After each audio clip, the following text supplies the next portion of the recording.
الحمدللہ رب العالمین والصلاة والسلام علی رسولہ الکریم اما بعد فاعوذ باللہ من الشیطان الرجیم بسم اللہ الرحمن الرحیم وعن ابی ثعلبہ الخشنی قال قلت یا نبی اللہ انا بارض قوم اہل الکتاب افتاکل فی آنیاتہم وبأرض صید أصید بقوسی وبقلبی الذی لیس بمعلم وبقلب المعلم فما تصلح قال اما من ذکرت من آنیت اہل الکتاب فإن وجدتم وغیرها فلا تأکلوا فیہا وَإِن لَمْ تَجِدُوا فَاغْسِلُوهَا وَكُلُوا فِيهَا وَمَا سِتَّ بِقَلْبِكَ الْمُعَلَّمِ فَذَكَرْتَ اسْمَ اللَّهِ فَقُلْ وَمَا سِتَّ بِقَلْبِكَ الْمُعَلَّمِ فَذَكَرْتَ اسم اللہ فقل وما سِتَّ بقلبک غیر معلم فادرکت زکاتہ فقل متفق علیہ صدق اللہ و صدق رسولہ الکریم۔ عزیزان گرامی قدر، السلام علیکم ورحمۃ اللہ وبرکاتہ۔ حدیث پاک کا جو ترجمہ ہے وہ یوں ہے، روایت ہے ابو ثعلبہ خشنی سے، فرماتے ہیں کہ میں نے عرض کیا یا نبی اللہ، ہم اہل کتاب کی زمین میں رہتے ہیں تو کیا ہم ان کے برتنوں میں کھا سکتے ہیں؟ اور ہم شکار کی زمین میں ہی رہتے ہیں، اپنی کمان اور اپنے سکھائے ہوئے کتے سے اور بغیر سکھائے کتے سے شکار میں کرتا ہوں، کیا یہ چیز درست ہے؟ فرمایا، جو تم نے کتابیوں کے برتن کے متعلق پوچھا تو اگر تم اس کے سوا اور برتن پاؤ تو اس میں نہ کھاؤ، اور اگر نہ پاؤ تو اسے دھو لو اور اس میں کھاؤ، اور جو تم اپنی کمان سے شکار کرو اس پر اللہ کا نام لیا کرو تو کھاؤ، اور جو تم اپنے سکھائے ہوئے کتے سے شکار کرو اس پر اللہ کا نام لو تو کھا لو، جو اپنے غیر سکھائے ہوئے کتے سے شکار کرو تو اس کو پاؤ تو ذبح کر لو اور کھا لو۔ مسلم و بخاری۔ اللہ اور اس کے رسول کا قول سچا ہے۔ عزیزان گرامی قدر، یہ جو حضرت ثعلبہ خشنی ہیں، یہ اپنی کنیت سے مشہور ہیں، قبیلہ خشن سے ہیں، بیت الرضوان میں شریک ہوئے۔ حضور کریم علیہ السلام نے آپ کو اپنی قوم کا مبلغ بنا کر بھیجا، آپ کی تبلیغ سے وہ سارے مسلمان ہو گئے۔ آپ کا قیام پھر شام میں رہا، 75 ہجری میں 75 ہجری میں اس دار فانی سے رخصت ہوئے۔ انا للہ و انا الیہ راجعون۔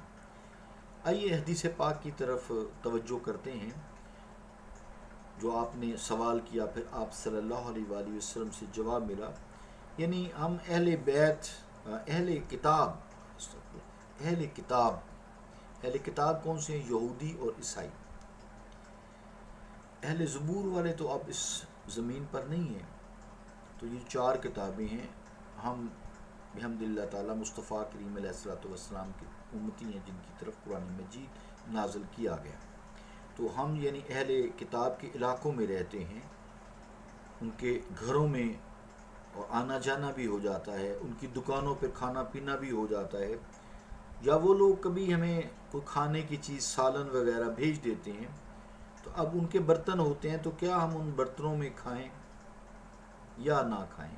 یہ سوال ہے ایک شکار کا ہے۔ اس بات کا خیال رہے ایک کہ اہل کتاب سے خرید و فروخت درست ہے، ان کے ہدیے قبول کرنا بھی جائز ہے، درست ہے۔ دوسرا جو سوال ہے وہ یہ تھا کہ ہمارے ملک میں شکار چونکہ بہت پایا جاتا ہے اور ہم لوگ عموماً شکار کر لیتے ہیں، کھانے کے لیے گوشت جو ہے وہ شکار کا استعمال کرتے ہیں، تیروں سے بھی ہم شکار کرتے ہیں اور شکاری کتوں سے بھی شکار کرتے ہیں جو تعلیم یافتہ ہوتے ہیں، معلم ہوتے ہیں، یعنی سکھائے ہوئے ہوتے ہیں، اور آوارہ کتوں سے بھی ہم شکار کر لیتے ہیں۔ تو کون سا شکار حلال ہے اور کون سا حلال نہیں ہے؟ انتہائی قابلیت کے سوالات کی یہ ہے، کمال سوالات ہیں۔ تو یعنی ایک ہی عبارت ہے اور اس میں 4 مسئلے پوچھ لیے، تو پھر جواب بھی بے نظیر ہے آقا علیہ الصلوۃ والسلام کا۔ تو جواب میں فتویٰ بھی ہے اور تقویٰ بھی ہے۔ تقویٰ تو یہ ہے کہ ان کے برتنوں میں نہ کھاؤ، یہ تقویٰ ہے، ان کے برتنوں میں نہ کھاؤ۔ اور فتویٰ یہ ہے کہ اگر کوئی واضح گندگی ہے یا ان کا سالن لگا ہوا ہے، نہ جانے سور میں پکا، سور اس میں پہلے پکایا ہے، تو اس کو دھو لو اچھی طرح، کھا لو، فتویٰ ہے، کوئی ایسی بات نہیں، برتن کون سا خراب ہوتا ہے۔ تو یہ ان کفار کے برتنوں کا ذکر ہے جن میں قوی احتمال یہ ہے کہ ان کے برتنوں میں شراب استعمال نہ کی گئی ہو یا ایسا حرام جانور استعمال نہ کیا گیا ہو، یعنی پکایا نہ گیا ہو۔